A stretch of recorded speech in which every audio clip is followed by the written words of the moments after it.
तुम्हारी शूटिंग से कोई आदमी घर पर आया था। पहली बात तो ये कि उसे मालूम होना चाहिए था कि तुम घर पर नहीं हो, शूटिंग में हो। और उससे भी बड़ी बात यह कि उसने बिंदु के साथ बदतमीजी की, उसके मना करने के बावजूद। पिताजी, पहले मेरी बात सुन लो, उसके बाद अपनी सफाई देना। आज के बाद उसे या किसी को भी अगर तुमसे कोई काम होगा तो वो बाहर करेगा, यहां इस घर में नहीं आएगा, बिल्कुल नहीं। बस इतना ही कहना है मुझे। अब मैं कुछ कह सकती हूँ? हाँ, कहो ना। इस घर में किसी पर भी बोलने की कोई पाबंदी नहीं है। Thank you. बदतमीजी रामू जी ने नहीं की थी, उनके साथ की गई थी।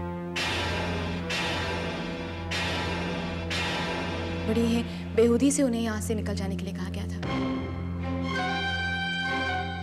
एक गिलास पानी भी नहीं पूछा उन्हें।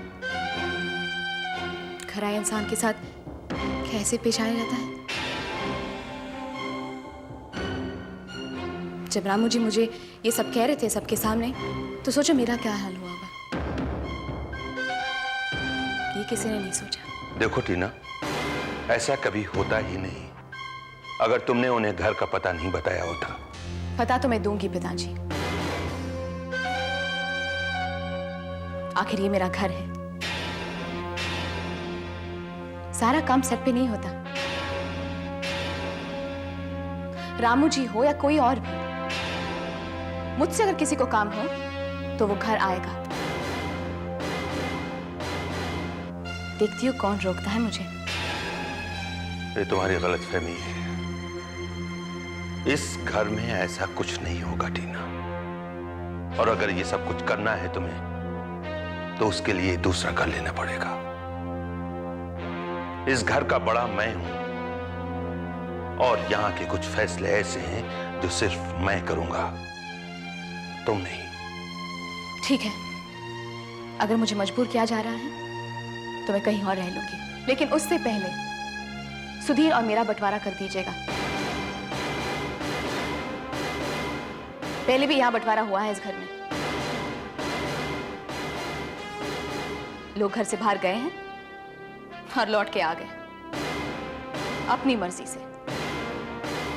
लेकिन एक और बंटवारा करने की औकात नहीं है हमारी।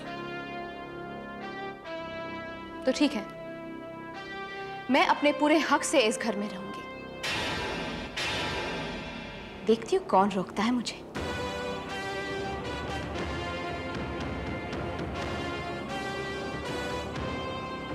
अरे हाँ, इन सब बातों में तो भूल ही गई थी। ये लीजिए पिताजी, ये मेरी पहली कमाई,